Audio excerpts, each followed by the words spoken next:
Good afternoon, everyone. Happy New Year. Trump administration has started 2026 in the same way that they spent all of 2025, unleashing chaos, crisis, and corruption at levels unprecedented in modern American history. The Trump administration has not done a damn thing throughout its entire time in office to make life better for the American people. Donald Trump and the administration and the Republican extremists, they promised all of 2024, when they were on the campaign trail trying to get power, that they were going to lower costs. In fact, it was Donald Trump who said costs would go down on day one of his administration. A year later, costs haven't gone down in the United States of America. Costs have gone up. The affordability crisis is not a hoax. It is very real. Housing costs out of control, grocery costs out of control, utility costs out of control, child care costs out of control, and health care costs out of control.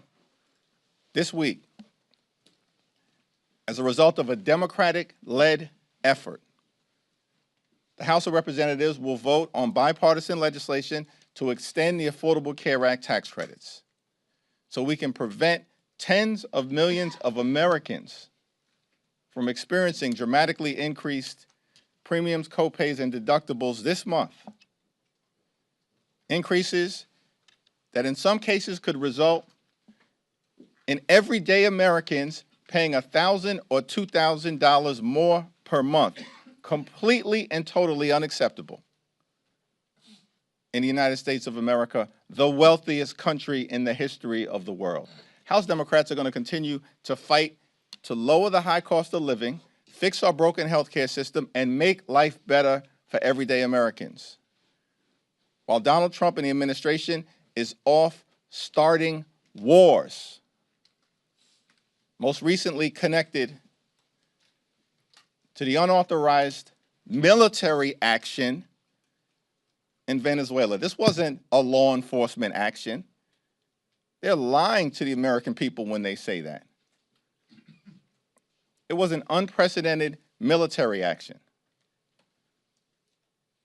And yes, in fact, it is the case that Maduro is a bad guy, a dictator,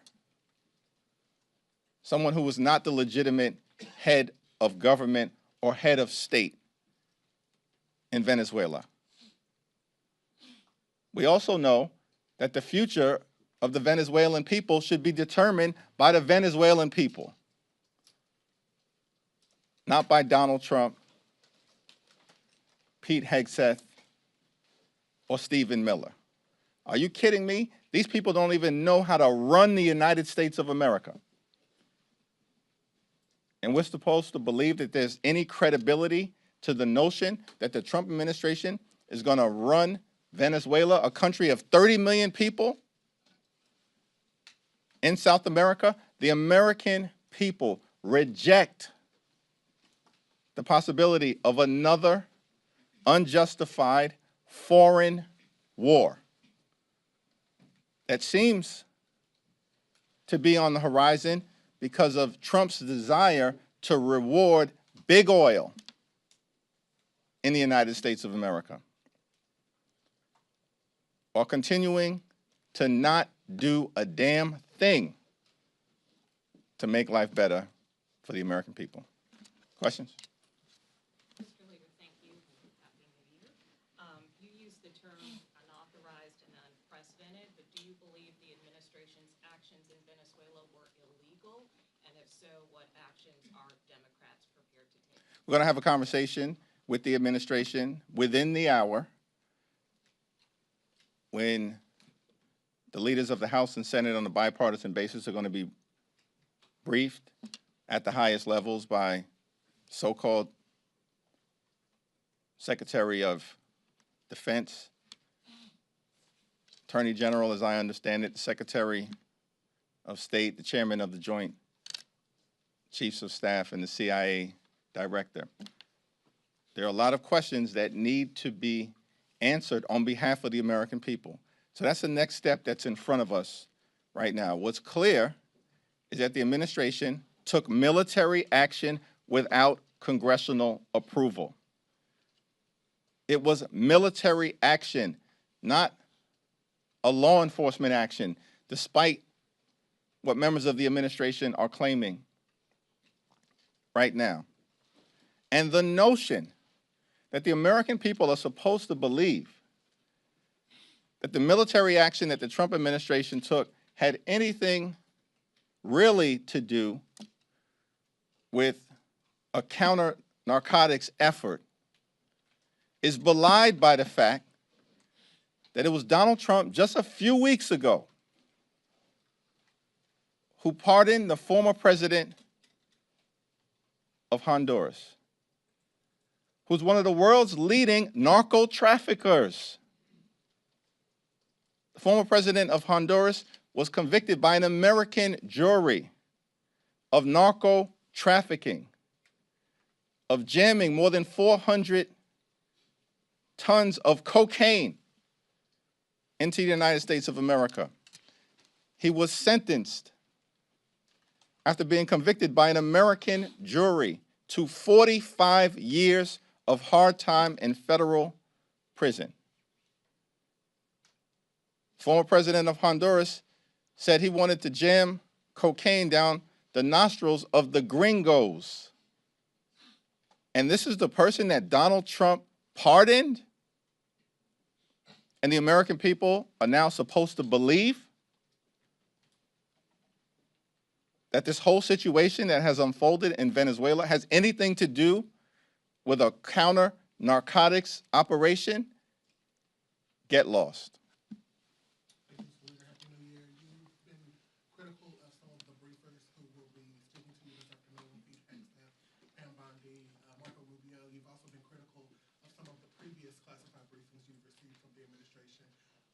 What's your level of confidence going into this particular briefing that you'll get the answers that you say you and House Democrats are seeking on behalf of the American people, when these are the same officials who have briefed you in the past and you've been critical of the information that they provided? House Democrats and Senate Democrats, I believe, are going to press every single member of the administration to get the answers that the American people deserve on a whole host of issues related to why this action was taken and undertaken without congressional authorization, and what are the plans moving forward now that Donald Trump says that his administration is running Venezuela.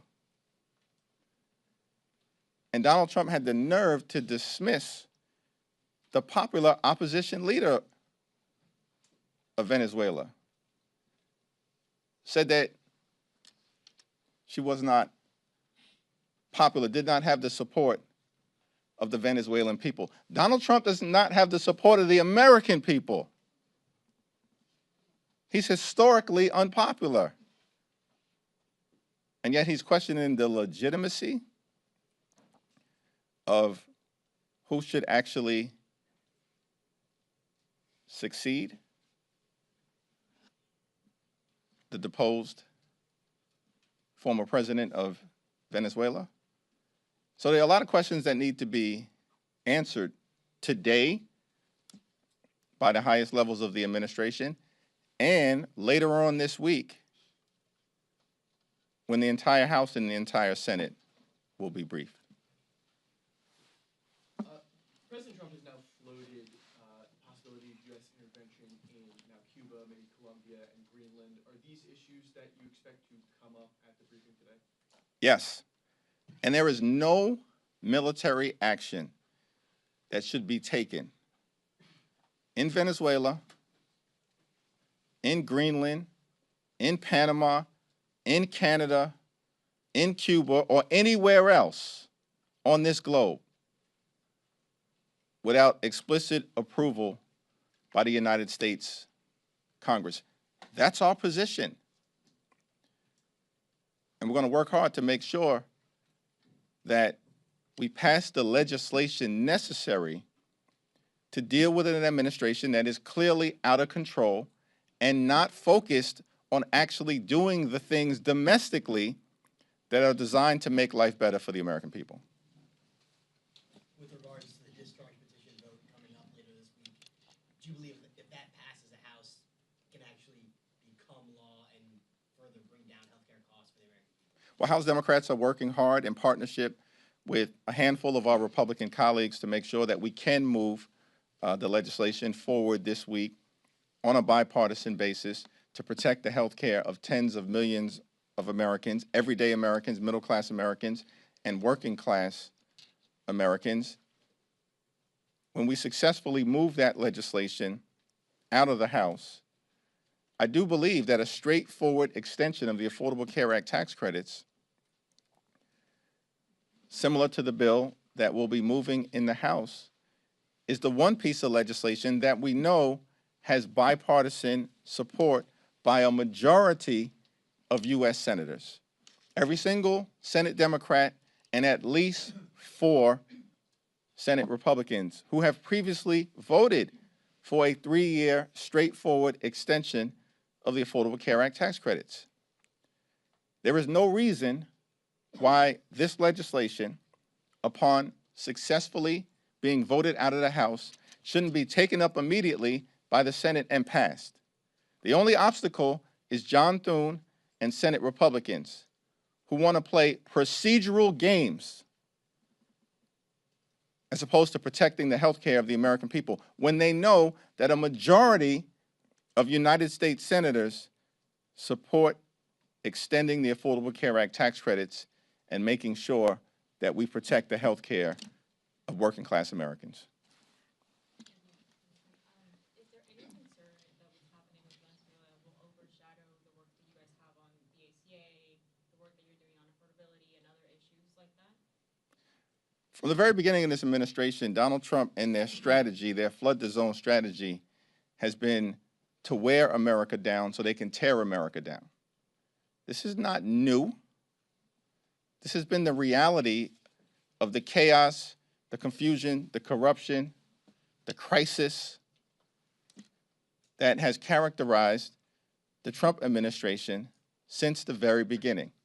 And we're going to have to continue to navigate our way through all of the challenges that are thrown at the American people, and eventually to end this national nightmare and continue this country's great march toward a more perfect union. We're starting the week. We have to deal with extending the Affordable Care Act tax credits. We will. We're going to confront the administration as it relates to actions that they took connected to Venezuela and the possibility that they're going to send additional troops into Venezuela, which is a non-starter, future military action, a non-starter. Why are we engaging in this kind of aggressive military behavior on behalf of big oil companies that make billions of dollars of profit each and every year at the same period of time when electricity bills in the United States of America are out of control because of what Donald Trump and Republicans did in their one big ugly bill, when they decimated the clean energy economy. And ever since that point, electricity bills have been skyrocketing across the United States of America. And instead of Donald Trump and Republicans focusing on those cost of living issues, once again, we see Republicans trying to reward their billionaire donors, just like they did in the one big ugly bill, while they were gutting Medicaid at the same period of time.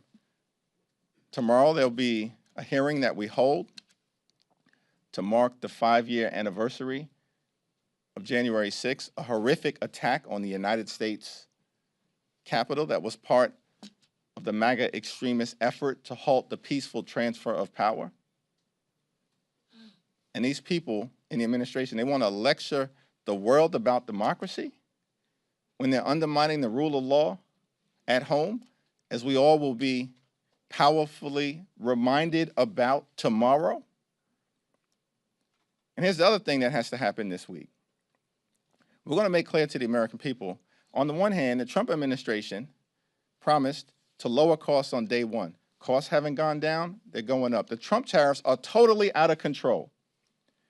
And as a result, everyday Americans are experiencing thousands of dollars of additional cost per year because of the Trump tariffs and the failure to keep your promise to lower costs. Here's what Donald Trump did do on day one. Pardoned hundreds of violent felons who brutally beat police officers on January 6th, and then released those serial criminals into communities all across the country, many of whom have reoffended in horrific ways, including rape, child pornography, and violent assault. And we're going to document all of that for the American people tomorrow on the 5th year anniversary of January 6th. Thank you, Mr. Leader. Some members of your caucus have been significantly less critical of Maduro than you just were and you were in your statement. They've called his capture a kidnapping, and they have treated him as if he's the legitimate leader of the state, whereas both the former and current administrations have said that he is an illegitimate leader of Venezuela. Is it a mistake for Democrats to support Maduro's, not support Maduro's removal from power? I've been very clear about my views in terms of Maduro, his legitimacy, and the fact that he has clearly oppressed the Venezuelan people. We want a bright future for the Venezuelan people. It's a great country that's been decimated by the Maduro regime. Nobody is disputing that. But no one's also disputing the fact that the overwhelming majority of Americans do not support another failed foreign war, putting our men and women in uniform at risk. And the American people certainly do not support the notion that Donald Trump and his cronies like Stephen Miller, who's a joke and a toxic embarrassment, are going to run Venezuela, a country of 30 million people. Are you kidding me? They're talking about making Venezuela great again. They haven't been able to make America great again. America's a wonderful country. We have challenges that we have to solve on behalf of working class folks in this country. And the Trump administration, throughout this previous year, into this year, has failed to do a damn thing to make life better for everyday Americans. And perhaps they should actually take heed of the fact that the American people, in election after election after election, are rejecting them, rejecting their extremism, and embracing the Democratic commitment to addressing the affordability crisis, as opposed to Republicans continuing to jam their failed extremism down the throats of the American people. Things just continue to go from bad to worse as it relates to the administration. Hopefully this week, as a result of Democratic leadership, in partnership with some of our Republican colleagues who are prepared to do the right thing on extending the Affordable Care Act tax credits, we can deliver some good news for the American people. Thank you, Mr. Leader. You said that the future of Venezuela should be determined by Venezuelans. What exactly do you mean? Are you calling for new elections in Venezuela? Listen, the top line principle, which should not be in dispute, is that we need free and fair elections in Venezuela, and the future of the country should be determined by Venezuelans.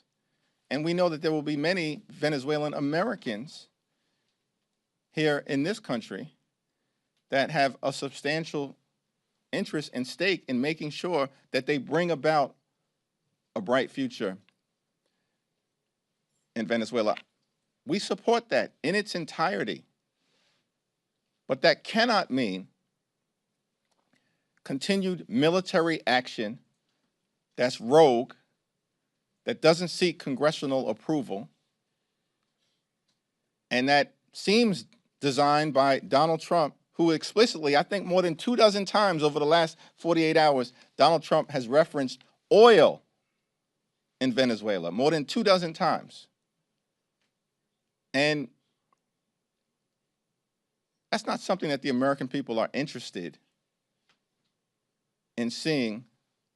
Lives lost from our men and women in uniform and involving ourselves in another quagmire similar to what happened in Iraq and Afghanistan. That's beyond dispute. The American people aren't with it. House Democrats aren't with it. And the last thing in the world we need to see is the Trump administration running Venezuela. Focus on the American people and actually solving the many challenges that we have here in our country, which you have failed to do since being inaugurated on January 20th of last year. Thank you, Leader Jeffries.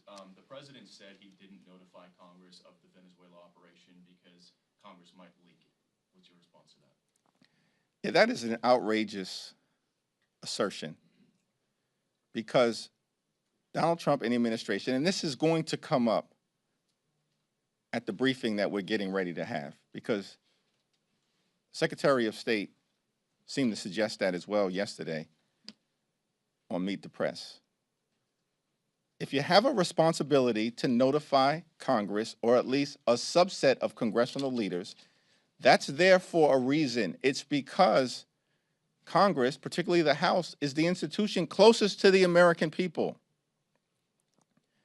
And in the context of the United States Constitution, it's the Congress that has the sole power to declare war. So the Constitution isn't a matter of inconvenience. It is a requirement. George Washington, in his farewell address to the nation, made clear that the Constitution is sacredly obligatory upon all. That's what George Washington said. That means everybody. There is no Trump exception to the United States Constitution. And there's no evidence that the Trump administration has ever presented of congressional leaders being briefed in a classified setting and that information then being leaked in a way that undermined America's national security interests. The question that we're dealing with right now is, how was this military action taken by the Trump administration going to advance the national security interests of the American people? We still don't have any answers as it relates to what should be a fundamental guiding principle whenever this type of extraordinary military action is taken. Congressman Pat Ryan, and some other members of your party have insinuated that the Trump administration, Secretary of State Rubio, lied to Congress in December about the administration's war aims in the last all-member briefing. Do you believe that the administration has lied? The administration certainly is going to have to try to reconcile its prior statements that were both publicly made and made directly to Congress, that regime change was not an aim of this administration. That's what they said. Regime change was not what was behind the military strikes that have been taking place off the coast of Venezuela for the last several months. While at the same period of time, over the last several months, they were planning this extensive military operation. And so, it's a very reasonable question that needs to be asked: did the administration lie to the United States Congress by saying that regime change was not a goal, while at the same time they were preparing to go get Maduro and execute regime change? And that certainly is going to be what the Congress is going to confront, at least on the Democratic side, the administration about 30 minutes from now in that classified briefing for congressional leaders, and later on this week when they come before the entire Congress. Question on the three-bill minibus that was released. What are your thoughts on that? And is it a sign that Congress is taking power of the purse back from DOJ? Seems like a lot of the Democrats are rejecting it. Yeah, we'll have Rosa DeLauro did a tremendous job. Democratic appropriators, working in a bipartisan way, did a tremendous job. I haven't had an opportunity to review the package in its entirety, but it's supported strongly by Rosa DeLauro for very sound reasons. We'll discuss it on Wednesday morning as a caucus, but it's on a very positive trajectory. Thank you, Mr. Leader. Happy New Year. You mentioned the need for action and a response from Democrats, possibly legislation. Obviously, 3 Democrats last year introduced war power resolutions. Some of those could be coming up for a vote. I'm curious where you, I know you still have to talk to the caucus, but stand on those. And on government funding, there's still a defense appropriations bill. Are House Democrats having a discussion of possibly demanding withholding funds, who knows what else, in that bill to get support, Democratic support on that funding bill? Well, we'll cross the bridge with respect to the defense appropriations bill when we get to it at some point soon. We got to get these 3 current bills that will be on the floor later on this week through the House over to the Senate, and then if there's bipartisan support in both chambers, to President Trump's desk. But I think it certainly, is the case. There's real concern as it relates to the need for congressional action connected to our sole power to declare war. No further military action should be taken in Venezuela or anywhere else without explicit congressional approval. And we need to legislate that, because otherwise we certainly cannot rely upon the administration simply to do the right thing. It's going to be interesting if they try to maintain, and the Attorney General apparently is going to be in this briefing, that this is a law enforcement operation. Explain to me, I'm trying to figure this out. This is a law enforcement operation that involved an elite unit of the military, Delta Force. It involved at least 150 different military planes, aircraft, and helicopters. It involved dozens of naval ships off the coast of Venezuela.